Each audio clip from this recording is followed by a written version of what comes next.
Item ಯಾವುದೇ ಇರಲಿ try ಮಾಡಿ ಆಚಿ ಚಿಕನ್ ಮಸಾಲಾ. ಆಚಿ ಚಿಕನ್ ಮಸಾಲಾ ಈಗಾಗಲೇ ಒಂದು ಹಂತದ ಸಂಪುಟ ವಿಸ್ತರಣೆ ಆಗಿದೆ. ಸೊ ನೆಕ್ಸ್ಟ್ ಯಾರು ಸಚಿವರಾಗ್ತಾರೆ ಅನ್ನೋ ಒಂದು ಕುತೂಹಲ ಕೆಲವು ದಿನಗಳಿಂದ ಇದೆ. ಮುಖ್ಯಮಂತ್ರಿಯಾಗಿ ಡಿ ಕೆ ಶಿವಕುಮಾರ್ ಪದಗ್ರಹಣ ಆದ ಮೇಲೆ ನೆಕ್ಸ್ಟ್ ಯಾರಪ್ಪ ಲಿಸ್ಟ್ನಲ್ಲಿ ಅಂತ. ಸೊ ಈಗ ಮತ್ತೆ ಸೋಮವಾರದಿಂದ ಮತ್ತೊಮ್ಮೆ ದೆಹಲಿಯ ಪರೇಡ್, ದೆಹಲಿಯ ಸರ್ಕಸ್ ಶುರುವಾಗುತ್ತೆ ಮರುತ್ತೆ. ಸೊ ನೋಡೋಣ ಒಂದೊಂದಾಗಿನೇ ನಮ್ಮ ಸಿದ್ದರಾಮಯ್ಯ ಲಿಸ್ಟ್ನಲ್ಲಿ ಯಾರಿದ್ದಾರೆ ಅನ್ನೋ ಒಂದು ಮಾಹಿತಿಯನ್ನು ಕೊಡ್ತಾ ಹೋಗೋಣ. ಸೊ ಸಿದ್ದರಾಮಯ್ಯ ಮಾಜಿ ಆದರೂ ಕೂಡ ಅವರು ಸಾಕಷ್ಟು ಜನರ ಪರವಾಗಿ ಬ್ಯಾಟಿಂಗ್ ಮಾಡ್ತಾ ಇದ್ದಾರೆ. ಮಹದೇವಪ್ಪ ಸಹಜವಾಗಿ ಇನ್ನೂ ಕೊಟ್ಟಿಲ್ಲ, ಅವರ ಒಂದು ಲಿಸ್ಟ್ನಲ್ಲಿದ್ದಾರೆ. ಪುಟ್ಟರಂಗ ಶೆಟ್ಟಿ ಚಾಮರಾಜನಗರದವರು, ಹಿಂದುಳಿದ ಉಪ್ಪಾರ ಕಮ್ಯುನಿಟಿ ಅವರು. ಕೆ ಎನ್ ರಾಜಣ್ಣ ಸಹಜವಾಗಿ ತುಂಬ ಅತ್ಯಂತ ಆಪ್ತರು, ಮಧುಗಿರಿ MLA ST ಕಮ್ಯುನಿಟಿ ಅವರು. ಅದೇ ರೀತಿ ಎಸ್ ಮಲ್ಲಿಕಾರ್ಜುನ್ ದಾವಣಗೆರೆ ಲಿಂಗಾಯತ ಕಮ್ಯುನಿಟಿಯಿಂದ ಮಾಜಿ ಮಂತ್ರಿ ಬೇರೆ. ಬಸವರಾಜ ರಾಯರೆಡ್ಡಿ ಯಲಬುರ್ಗಾ ಸಿದ್ದರಾಮಯ್ಯನವರ ಆರ್ಥಿಕ ಸಲಹಾಗಾರರಾಗಿದ್ದರು, ಅವ್ರ ಜೊತೆ ಆತ್ಮೀಯವಾಗಿದ್ದರು. ಅದೇ ರೀತಿ RV ದೇಶಪಾಂಡೆ ಹಳಿಯಾಳ ವಿಧಾನಸಭಾ ಕ್ಷೇತ್ರ ಬ್ರಾಹ್ಮಣ ಕೋಟದಲ್ಲಿ ಕೊಡಬೇಕು ಅಂತ, ಯಾಕಂದ್ರೆ ದಿನೇಶ್ ಗುಂಡ್ರಾವ್ ಅವ್ರನ್ನ ತೆಗೆದಿದ್ದಾರೆ ಅಂತ. ಇನ್ನೊಂದು ಅಶೋಕ್ ಪಟ್ಟಣ್ ಬೆಳಗಾವಿಯಿಂದ ರಾಮದುರ್ಗ, ಸೊ ಲಿಂಗಾಯತ ಕಮ್ಯುನಿಟಿ, ಅವ್ರಿಗೂ ಕೂಡ ಅವಕಾಶ ಕೊಡಬೇಕು ಅಂತ ಸಿದ್ದರಾಮಯ್ಯ ಲಿಸ್ಟ್ ಮಾಡ್ಕೊಂಡಿದ್ದಾರೆ. ಮತ್ತೊಂದು ಅತ್ಯಂತ ಆಪ್ತ ಜಮೀರ್ ಅಹಮದ್ ಖಾನ್ ನನ್ನ ವಿರುದ್ಧ ಮೋಸ ಮಾಡಿದ್ರು ಅಂತ ಮಾತನಾಡಿದ್ರು, ಚಾಮರಾಜಪೇಟೆಯ MLA. ಹೌದಾ? ಈಗ ಮತ್ತೆ ಡ್ಯಾಮೇಜ್ ಕಂಟ್ರೋಲ್ ಮಾಡ್ಕೊಂಡಿದ್ದಾರೆ ಬಹುಶಃ ಅನ್ಕೊಂತೀನಿ. ಇನ್ನು ಗದಗಿಂದ HK ಪಾಟೀಲ್ ಮಾಜಿ ಮಂತ್ರಿ ಲಿಂಗಾಯತ ಕಮ್ಯುನಿಟಿಯಿಂದ ಅವ್ರನ್ನೂ ಸೇರಿಸಬೇಕು ಅಂತ. ಇನ್ನು ರಘುಮೂರ್ತಿ ಚಳ್ಳಕೆರೆ ST ಕಮ್ಯುನಿಟಿಗೆ ಬರ್ತಾರೆ. ಸೊ ಇವ್ರಿಗೂ ಕೂಡ ಅವಕಾಶ ಕೊಡಬೇಕು ಅನ್ನೋ ಲೆಕ್ಕಾಚಾರದಲ್ಲಿ ಸಿದ್ದರಾಮಯ್ಯ ಲಿಸ್ಟ್ ಮಾಡ್ಕೊಂಡಿದ್ದಾರೆ. ಮಾಜಿ ಮಂತ್ರಿ B ನಾಗೇಂದ್ರ, ಸೊ ಬಳ್ಳಾರಿಯಿಂದ ST ಕಮ್ಯುನಿಟಿಯಲ್ಲಿ ಇವ್ರಿಗೂ ಕೂಡ ಅವಕಾಶ ಕೊಡಬೇಕು ಅಂತ. ಶಿವರಾಜ್ ತಂಗಡಗಿ ಕನಕಗಿರಿ, ಸೊ ಮಾಜಿ ಸಚಿವರು, ಅವ್ರಿಗೆ ಮತ್ತೊಮ್ಮೆ ಅವಕಾಶ ಕೊಡಿ ಅನ್ನೋದು ಸಿದ್ದರಾಮಯ್ಯನವರ ಲಿಸ್ಟ್ ಮಾಡ್ಕೊಂಡಿದ್ದಾರೆ ಅನ್ನೋ ಮಾಹಿತಿ ಇದೆ. ಸೊ ಅಜಯ್ ಸಿಂಗ್ ಈ ಲಿಸ್ಟ್ನಲ್ಲಿ ಇದ್ದಾರೆ ಅನ್ನೋ ಒಂದು ಚರ್ಚೆ ಆಗ್ತಾ ಇದೆ. ಅಜಯ್ ಸಿಂಗ್ ಜೇವರ್ಗಿಯ MLA, ತುಂಬ ದಿನ ಕಾಯ್ತಾ ಇದ್ದಾರೆ ಆಗಬೇಕು ಅಂತ. ಆಮೇಲೆ ಕೆನಿಜಾ ಫಾತಿಮಾ, ಸೊ ಇವ್ರಿಗೂ ಕೂಡ ಟಿಕೆಟ್ ಕೊಡಬೇಕು ಅಂತ ಹೈಕಮಾಂಡ್, ಅಂದರೆ ಮಂತ್ರಿಗಿರಿ ಮಾಡಬೇಕು ಅಂತ ಖರ್ಗೆ ಪಟ್ಟಿಡಿದವ್ರೆ ಅನ್ನೋ ಮಾಹಿತಿ ಇದೆ.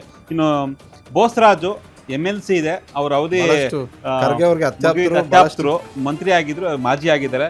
ಇನ್ನು ಬಸವರಾಜ್ ದದ್ದಲ್ ಹೆಸರು ಕೂಡ ಕೇಳಿ ಬರ್ತಾ ಇದೆ, ಸೊ ರಾಯಚೂರು ಗ್ರಾಮೀಣದಿಂದ. ಸೊ ಇದು ಖರ್ಗೆ ಬಳಿ ತುಂಬ ಶಾರ್ಟ್ ಲಿಸ್ಟ್ ಆದರೂ ಓಕೆ. ಬಟ್ ಅಜಯ್ ಸಿಂಗ್ಗೆ, ಪ್ರಿಯಾಂಕ್ ಖರ್ಗೆಗೂ ಅಜಯ್ ಸಿಂಗ್ ಏನೋ ಒಂದು ಅವು ಮುಂಗ್ಸಿ ಥರ ಅಂತಿದ್ದಾರೆ, ಹಾಗಾಗಿ ಅವರು ಅಡ್ಡಗಾಲಾಗ್ತಾರೆ ಅನ್ನೋ ಒಂದು ಚರ್ಚೆ ಆಗ್ತಾ ಇದೆ. ಒಂದು ಕಾಲದಲ್ಲಿ ಬಿಜೆಪಿ ಮತ್ತೆ ಉತ್ತರ ಕರ್ನಾಟಕದಿಂದ ಬರೋ ಶಾಸಕರು ಎಲ್ಲರೂ ಕೂಡ ಹೇಳ್ತಾರೆ, ಖರ್ಗೆ ಮತ್ತೆ ಧರ್ಮಸಿಂಗ್ ಹೆಂಗೆ ಒಗ್ಗಟ್ಟಾಗಿದ್ರು ಇವ್ರು ಹಂಗಿರ್ಬೇಕಾಗಿತ್ತು, ಹಂಗಿಲ್ಲ ಅಂತ. ಎಸ್, ಹೌದೌದು. ಸೊ ಪರಮೇಶ್ವರ್ ಇಷ್ಟು ಮಾಡ್ಬೇಡವಾ? ಪರಮೇಶ್ವರ್ ಒಂದು ಲಿಸ್ಟ್ ಮಾಡ್ಕೊಂಡಿದ್ದಾರೆ. ಎಸ್, ಯಾರಿದ್ದಾರೆ? ಜಮೀರ್ ಅಹಮದ್ ಖಾನ್. ಸೊ ಇವರು ಎಲ್ಲರ ಬಳಿನೂ ಹೋಗಿ ಲಾಬಿ ಮಾಡಿದ್ದಾರೆ. ಎಲ್ಲರೂ ಈಗ ಇವ್ರನ್ನ ಬೇಕು ಅಂತಿದ್ದಾರೆ. ಯಾಕಂತ ಹೇಳಿದ್ರೆ ಮುಂದಿನ ಚುನಾವಣಾ ದೃಷ್ಟಿಯಿಂದ SC ಮಹದೇವಪ್ಪ ಸಹಜವಾಗಿ ಇತ್ತೀಚೆಗೆ ಪರಮೇಶ್ವರ್ ಮತ್ತೆ ಮಹದೇವಪ್ಪ ಅವರು ಬಹಳಷ್ಟು ಬಾರಿ ಭೇಟಿ ಮಾಡಿದ್ದಾರೆ, ಚರ್ಚೆ ಮಾಡಿದ್ದಾರೆ. RV ದೇಶಪಾಂಡೆ ಇವ್ರಿಗೆ ಸೀನಿಯರ್ಸ್ ಬೇಕು ಅಂತ. ಲಿಸ್ಟ್ ಏನಿಲ್ಲ ಇವರಲ್ಲೂ ಕೂಡ, ಎಲ್ಲ ಹಳೆ ಲಿಸ್ಟ್ ಅಲ್ಲೇ ಇದೆ. HK ಪಾಟೀಲ್ ಇವರು ಕೂಡ ಮಾಜಿ ಮಂತ್ರಿ, ಸೀನಿಯರ್ ಲಿಸ್ಟ್ ಅಲ್ಲಿ ಬರುವಂತವ್ರು. ಕೆ ಎನ್ ರಾಜಣ್ಣ, ಇವರು ಇದೆಲ್ಲ ಈಗ ಏನ್ ಹೇಳಿದ್ವಿ, ಅತ್ಯಾಪ್ತರು. ಜಮೀರು, ಮಹದೇವಪ್ಪ, ದೇಶಪಾಂಡೆ, HK ಪಾಟೀಲ್, ರಾಜಣ್ಣ ಎಲ್ಲರೂ ಅಳಬ್ರೆ. ಸೊ ಇದು ಯಾಕಂದ್ರೆ ವೆಂಕಟರಮಣಪ್ಪ ಇದ್ದಿದ್ರೆ ಯಾವಾಗ್ಲೂ ಮಂತ್ರಿ ಆಗ್ಬೇಕಾಗಿತ್ತು. ಪಾವಗಡ ವೆಂಕಟೇಶು ಬೋವಿ ಸಮುದಾಯದಿಂದ, ಪಾವಗಡ ವೆಂಕಟೇಶು ಶ್ರೀನಿವಾಸು ಮತ್ತೆ ತಂಗಡಿಗೆ ಒಂದೇ ಸಮುದಾಯಕ್ಕೆ ಸೇರೋರು.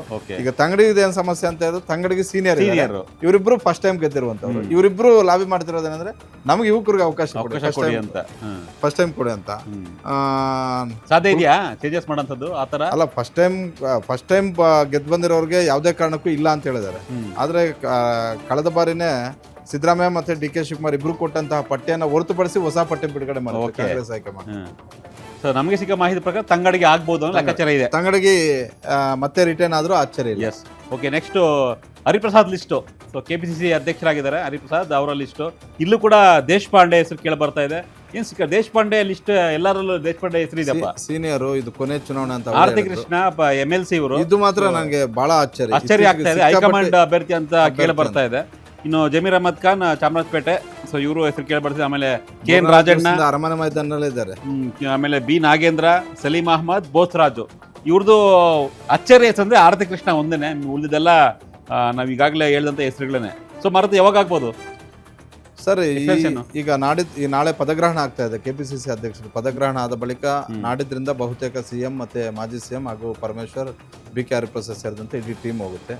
ಕಳೆದ ಬಾರಿನೂ ಕೂಡ ಒಂದು ಲಿಸ್ಟ್ ಕೊಟ್ಟು ಬಂದಿದ್ರು. ಆದರೆ ನಮಗೆ ಅದು ಶಾರ್ಟ್ ಲಿಸ್ಟ್ ಮಾಡಿಕೊಡಿ, ಜೊತೆಗೆ ಯುವಕರನ್ನ ಸೇರಿಸಿ ಅಂತ ಹೇಳಿದ್ರು. ನನಗೇನೆ ಈಗ ಕೊಟ್ಟಿರುವಂಥ ಈಗ ಇವರಲ್ಲಿ ಚರ್ಚೆ ಆಗ್ತಾ ಇರುವಂಥ ಹೆಸರುಗಳಲ್ಲೂ ಕೂಡ ಒಂದು 4-5 ಹೆಸರು ಬಿಟ್ಟರೆ ಇನ್ನೆಲ್ಲರೂ ಕೂಡ ಹಳಬ್ರೆ ಇದ್ದಾರೆ, ಸೀನಿಯರ್ಸೇ ಇದ್ದಾರೆ.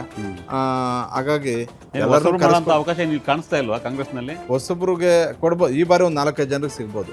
ಅದು 2-3 ಬಾರಿ ಗೆದ್ದಿರುವಂಥವ್ರು. ಈಗ ಶರತ್ ಬಚ್ಚೇಗೌಡರ ಹೆಸರು ಬಹಳ ಜೋರಾಗಿ ಚರ್ಚೆ ಆಗ್ತಿದೆ, ಸುಬ್ಬಾರೆಡ್ಡಿ ಚರ್ಚೆ ಆಗ್ತಿದೆ, ನಾರ್ತ್ ಕರ್ನಾಟಕದಲ್ಲಿ ಜೇವರ್ಗಿ ನಮ್ಮ ಅಜಯ್ ಸಿಂಗ್ ಚರ್ಚೆ ಆಗ್ತಿದೆ, ಪ್ರಸಾದ್ ಅಬ್ಬೆನ್ ಚರ್ಚೆ ಆಗ್ತಿದೆ. ಸೌದಿ ಅವರು ಬಿಜೆಪಿಯಲ್ಲೇ ಮಂತ್ರಿ ಆಗಿದ್ರೆ ಇಲ್ಲೇನು ಮಂತ್ರಿ ಆಗಿಲ್ಲ, ಹಂಗಾಗ್ಬಿಟ್ಟು ಇವ್ರು ಕೋಟದಲ್ಲಿ ಆದ್ರೆ ಅವರು ಕೂಡ ಹೊಸಬ್ರಾದಂಗೆ ಆಗುತ್ತೆ. ಎಸ್ ಮಾಡ್ತೀವಿ ಅಂದ್ರೆ ಸೋಮವಾರದಿಂದ ಈ ಆಕ್ಟಿವಿಟಿ ಜಾಸ್ತಿ ಆಗುತ್ತೆ. ಡೆಲ್ಲಿಗೆ ಹೋಗ್ತಾರೆ ಮತ್ತೆ ನೆಕ್ಸ್ಟ್ ವೀಕ್. ಈ ವೀಕ್ ಎಲ್ಲ ಪರಿಷತ್ ಇತ್ತು, ನೆಕ್ಸ್ಟ್ ವೀಕ್ ಮತ್ತೆ ಡೆಲ್ಲಿ ಪೊಲಿಟಿಕ್ಸ್. ಬಹುತೇಕ ಜುಲೈ ಮೊದಲ ವಾರದಲ್ಲಿ ಸಂಪುಟ ವಿಸ್ತರಣೆ ಕಾಯಮಾಗುತ್ತೆ.